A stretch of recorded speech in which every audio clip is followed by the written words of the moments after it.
Welcome back to the Ghastly Talus, where we uncover the darkest stories hidden in the shadows of seemingly ordinary lives. Today we dive into a case that will make you question the very foundations of what we call family. They found the last body on a sun-bleached hillside, curled like a question mark, arms wrapped tight as if clinging to something no one else could see. The town of Ellison Ridge, Maine, had always been a quiet place. Its population hovered under 4,000, and most of its homes were the kind passed down through generations. Salt-stained shingles, wide porches, and chimneys that puffed in winter like breathing mouths.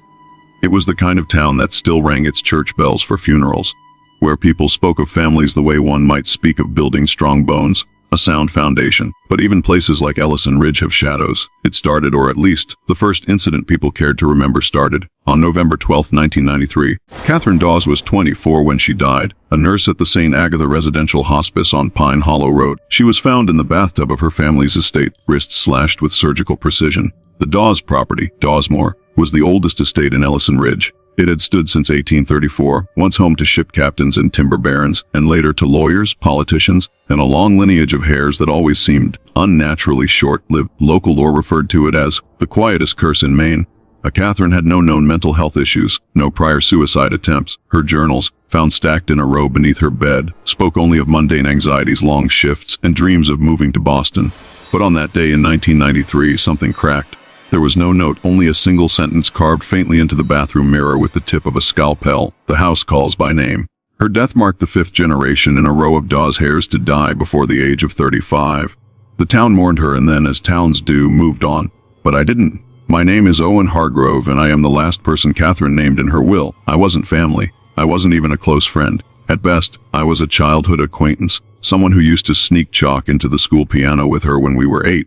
She had no reason to name me in her estate, but she did, and in doing so, she handed me the keys to Dawesmoor. I was 27 when I inherited it, and by that point, the house had already buried 6 of its heirs. No one would take it. Her cousins refused the inheritance. Her mother had died of leukemia 3 years earlier. Her father vanished in the early 80s after a trip to Finland, presumed drowned. The remaining relatives either moved away or severed ties decades ago, so it fell to me. For months, I left the letters unopened. When I finally accepted the transfer in July 1994, I did so under the belief that I'd quickly sell the estate and move on. But the process stalled.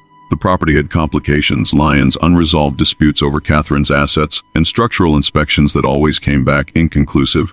There was also something else, an unspoken thing.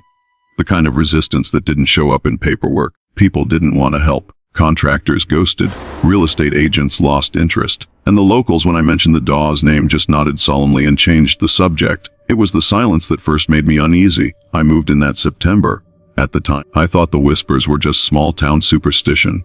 But as the days passed in that house, something inside me shifted. The atmosphere in Dawesmoor was different. Not overtly malicious, just watchful. The kind of quiet that made you feel like someone else had just left the room. The house had 47 windows.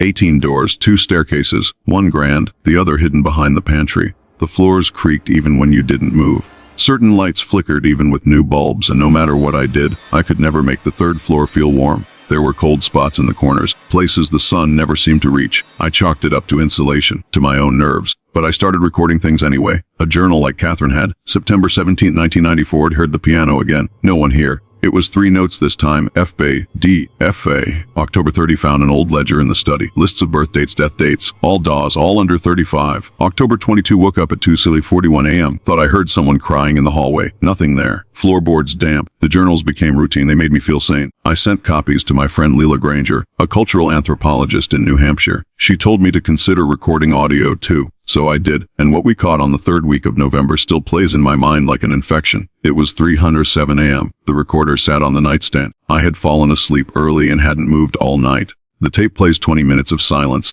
Then, without warning, a woman's voice, low and trembling, "It's not yours." Not really, it remembers her. Then static, then a breath, close just beside the mic. The rest was silent again. There was no logical explanation. Leela thought it might be a radio bleed, but I don't think she believed herself when she said it. I didn't sleep the next night, or the one after that. It wasn't just sounds. In early December, I found a bundle of letters behind a false panel in the upstairs bedroom, Catherine's room. The letters dated back to 1975 and were addressed to someone named Czar. No full name, just the initial. The handwriting was elegant, controlled, and always signed with a series of tally marks, 5 vertical, 1 horizontal. The contents were disturbing in tone, if not always content. One read R. The light comes through the blue curtains at 411. I wake with the sound. They say it's just wind, but I don't believe it anymore. I think it knows I can hear it. Tell her not to go up there again. Tell her never to hum the song in the attic. I think it remembers the melody.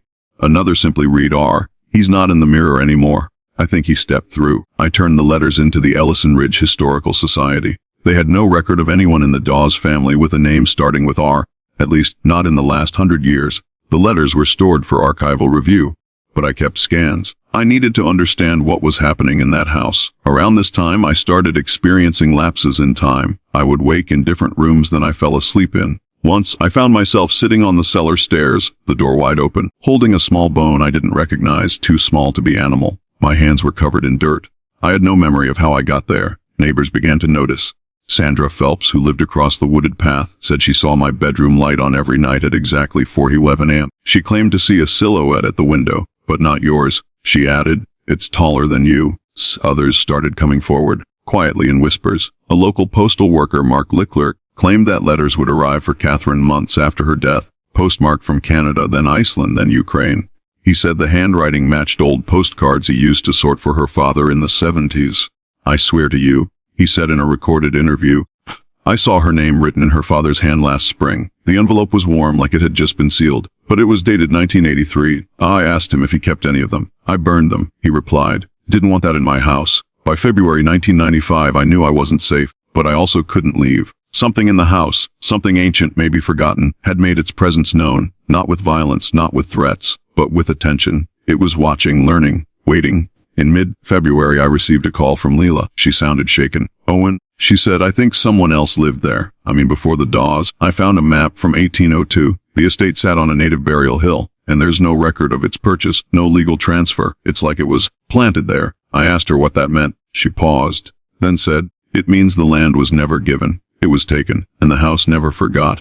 The idea that Dawesmoor itself, the wood, the stone, the land, could remember what it had been built upon was not just unnerving. It reframed everything. But the worst was still coming. In early March, I discovered a locked drawer in the master bedroom. The key was hidden behind the fireplace bricks. Inside was a file labeled Testamentum in Umbra, Latin, a will in shadow. It listed every known Dawes heir from 1834 to 1993. Each name was followed by a symbol, then a number, presumably their age at death. But one name stood out, the last entry, Owen Hargrove, pending I hadn't written that. Neither had Catherine. The ink was fresh, but I hadn't told anyone I was staying. No one, and yet someone, or something, had updated the will. And beside the name was the same symbol that had appeared on the final letter from R.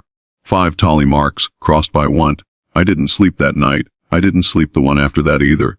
By the end of March, Dawesmoor had begun to rot from within. The rot wasn't structural, at least, not entirely. The house itself remained intact, but the atmosphere thickened. Paint began to peel in rooms I had repainted just weeks earlier.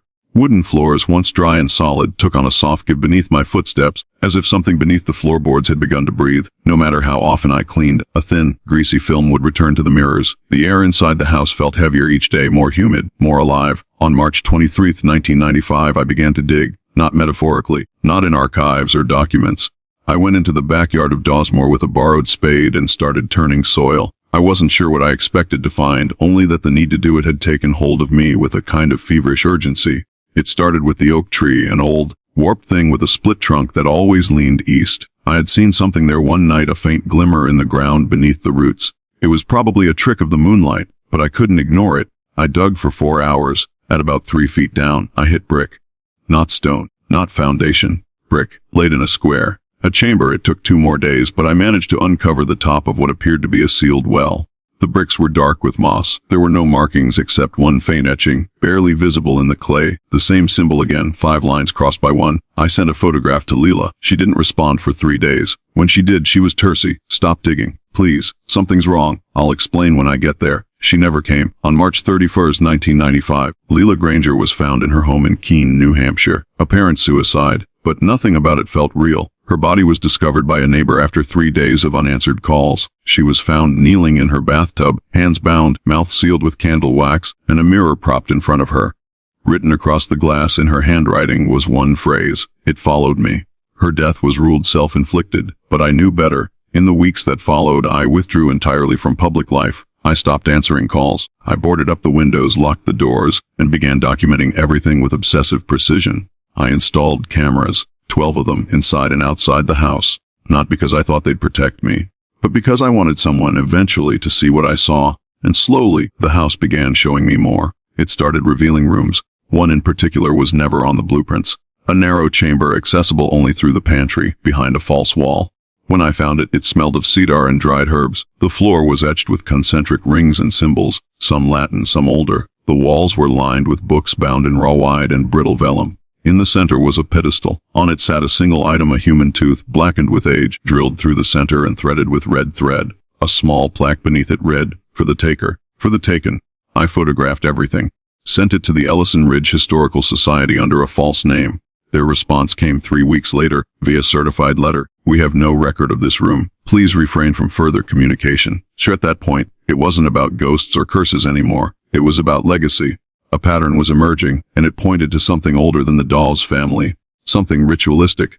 Something intentional. I began compiling the known deaths of Dawes. Heir, a document spanning 161 years. Jonathan Dawes, 1837, drowned in the mill pond at 17. Eleanor Dawes, 1852, fell from the library stairs at 19. Ruth Dawes, 1876, missing, presumed dead, age 33. Henry Dawes Jr., 1903, suicide by fire. A 1928 typh fever. Undiagnosed. 31. Charles Dawes, 1951, drove into the bay. No sign of struggle. 26. Catherine Dawes, 1993, wrists, bathtub. 24. Each death corresponded with a date of estate inheritance. Each Heir lived in Dawesmoor, and each, without exception, died within a year of becoming the primary resident. I brought this to the attention of a local reporter, Jonas Rill, editor of the Ellison Sentinel. He dismissed it at first as coincidence, but agreed to meet me in person. The meeting was set for April 17. He didn't show. He was reported missing that evening. His car was found at the edge of Ellison Bay, lights still on, driver's side door open. The seat was wet, not soaked but damp. Inside, on the passenger seat, lay a bundle of papers I had given him. My research, the timeline, the will copy, photos of the chamber,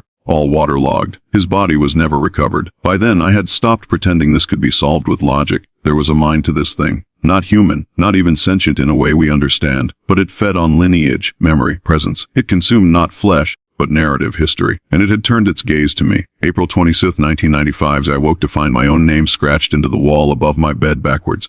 Beneath it, "Your death is the will." I had enough. I contacted Father Jerome Rist from St. Matthias, a priest known for dealing with spiritual anomalies, as he called them. He agreed to come for a consultation. What happened during his visit was recorded in full.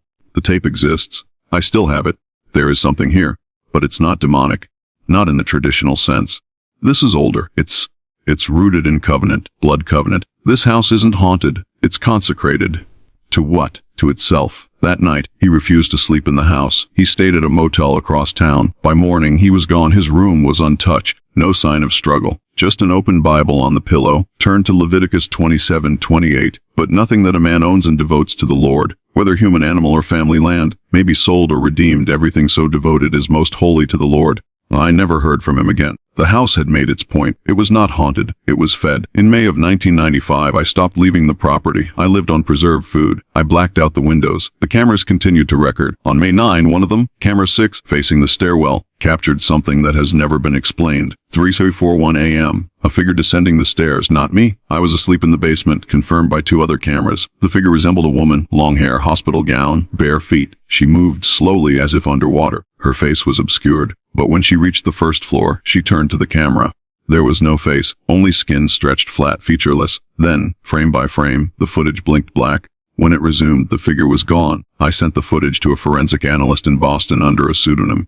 His reply, either it's fabricated or your equipment is defective. The time stamp doesn't match your system's clock. It runs exactly 23 minutes and 19 seconds ahead. But only on this one camera. Checked the hardware. It had never been set forward. The timestamp discrepancy matched something else I had found. One of Catherine's final journal entries. I dreamed of a room with no clocks. Only a ticking that ran behind the wall. I think time moves differently here. I think it measures us. By June, I began to deteriorate physically. I lost weight. My teeth ached. My skin began to itch constantly, and I developed bruises that didn't match any known injury. The house was inside me. That's the only way I can explain it. I made one final attempt to break the pattern. I wrote a new will. I renounced Dawesmoor. I signed the property over to the state. I made no heirs. The notary refused to file it. There's already a will on record, she said, filed last week, in your name. But I hadn't written one. She showed me the copy. It was signed by me, witnessed by 2 others, names I didn't recognize, but the signature was unmistakably mine. The date was May 12, 1995. That was 3 days before I wrote the one in my hand. It had been filed before I wrote it. That's when I understood. I wasn't living inside the house anymore. The house was living through me. I stopped keeping track of time after that. Days bled together. I kept my watches in a drawer. The clocks in Dawesmoor had all begun to run differently. Some slower, some faster, some in reverse. I once timed the ticking in the study's grandfather clock, 7 ticks forward, 5 back, repeating. The pendulum moved evenly. Gravity was not the issue. I didn't know if it was June or July when I found the basement corridor. It wasn't new. It had always been there, sealed behind a false wall beneath the wine cellar. The bricks were lighter, the mortar thinner. I had walked past it dozens of times. But one day, as I reached for a jar of pickled onions I didn't remember buying, the shelving unit shifted. Behind it, a narrow tunnel. The air inside smelled like cedar and salt. It descended at a sharp angle, no more than 5 feet high, forcing me to stoop. I followed it for 15 yards before reaching a wooden door, reinforced with black iron. It bore a handprint, oily, dark, smeared downward, as if someone had tried to hold it shut from the inside. I unlocked it with a rusted key I'd found weeks earlier in Catherine's dresser. The door swung open with the sound of breath held too long. The chamber beyond was circular, lined with old wood slats, the ceiling domed. In the center, a stone basin filled with clear, motionless water. Floating on its surface were 5 small objects: a ring, a tooth, a coin, a button, and all age. All human. Carved around the basin's edge was a phrase. In English, "This is where the names are kept." I did not touch the water. I did not touch the objects. I left the door open when I left, but it was closed again the next day, and locked. The rest of that month is missing from my memory. I found entries in my journal that I do not remember writing in a hand slightly slanted from my own. One reads, "Do not eat their food. Do not answer to your name after sunset. Do not try to leave until it wants you to." Another, "They walk backward here. Follow their feet, not their faces." And one dated July 3, 1995, in Catherine's handwriting, "Owen. The house is not haunted, it is a question. And you are the answer it's still trying to phrase." The handwriting was hers. I compared it to her letters. Exact match. That same day, I woke to find a series of photographs pinned to the walls of the second-floor hallway. They were all of me, taken at different times of day, sleeping, eating, writing. In one I was standing in the attic, head tilted, eyes wide, arms at my sides. But I had never been in the attic, not once. I tried to find the camera that had taken them. There wasn't one, only the photographs. And behind each one, scratched into the wall, were dates. All in the future, all ending with the same time, 4:11 a.m. I began to believe that Dawesmoor was not merely a house, but an artifact, a vessel. It did not contain a spirit, but rather preserved a pattern, ritualistic, cyclical, self-sustaining. It used death as currency, inheritance as invitation. It was not trying to kill me, it was trying to name me. The culmination came on the night of July 14, 1995. The temperature dropped below 40 degrees inside the house. The pipes began to hum. A deep, resonant tone that filled every wall like the sound of a distant organ. The mirrors blood condensation from their edges. All the lights flickered, then went out. My candles stayed lit, but the flames flickered away from me. That was the first time I saw the procession. They came from the upstairs hallway. Silent. 7 figures draped in black cloth, faces covered with gauze. Each held an object, a branch, a bowl, a cracked photograph, a key, a hammer, a shard of stained glass, and a book.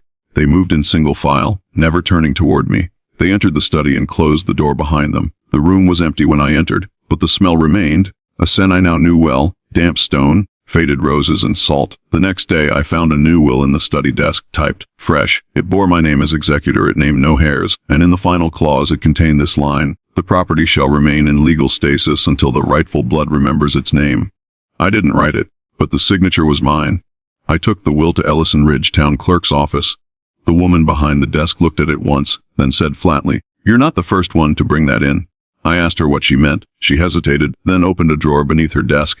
Inside were 6 identical documents, wills bearing the names of previous Dawes heirs, all typed, all with that final clause, and all ending with, "filed, not fulfilled." She handed mine back. "It doesn't end until it ends," she said. I asked her what that meant. She didn't reply. Later that evening, I returned to the hidden chamber beneath the house. The basin was still there, but the objects had changed. Now there were 7: a tooth, a ring, a coin, a button, a locket, a cracked lens, and a feather. Each matched something I had found in the house. Each corresponded, I believed, to a death. The locket belonged to Catherine. The tooth, I later discovered, had been extracted post-mortem from Charles Dawes in 1951. The cracked lens had been part of Jonas Rill's reading glasses. I never found the camera. But the feather, I still don't know what the feather means. A few days later, I spoke with Dr. Marla Chain, a forensic anthropologist from the University of Maine. I had written her under the pretense of researching colonial artifacts. When she arrived at Dawesmoor, I showed her the basin. She examined the room carefully, using instruments I didn't recognize. Her verdict chilled me. This isn't a burial site. It's an offering space, but not to a god. This is reciprocal. It's an agreement. Something is being maintained here, kept alive or kept asleep. I asked her how old she thought it was. She replied mid-1600s, maybe older. And the construction? Not colonial. This is indigenous, Algonquian, I think, but hybridized. There's Christian symbology embedded too. Someone tried to fold one belief system into another. That never ends well. I asked her if she thought it should be destroyed. She looked at me for a long time. Some things die when you forget them, she said. Others die when you remember. She left that night and never returned my calls again. On August 2, 1995, I began drafting this account, not because I expected anyone to believe it, but because I understood, finally, what the others had not. Dawesmoor doesn't kill out of vengeance or wrath. It kills out of necessity. It requires memory. Inheritance is not merely financial. It is spiritual, mythic. By accepting the will, I had agreed to carry the memory forward, and it was that memory that fed the thing beneath the house. It did not feed on souls. It fed on legacy, lineage, story. And the final story it sought to consume was mine. I planned to burn it. I read accounts of rituals of rites to sever land from spirit. I poured accelerant through the hallways. I set the fire. But the house did not burn. The flames moved strangely, curling backwards, hissing without smoke. One by one, each fire snuffed itself, as if choked by something unseen. Only one room was scorched, the study. The will burned. But when I checked the desk, another had appeared. Same paper, same words, same signature. The date had updated to August 3. I understood then. There was no leaving. Not until it chose. Not until it named. And I could feel that moment approaching.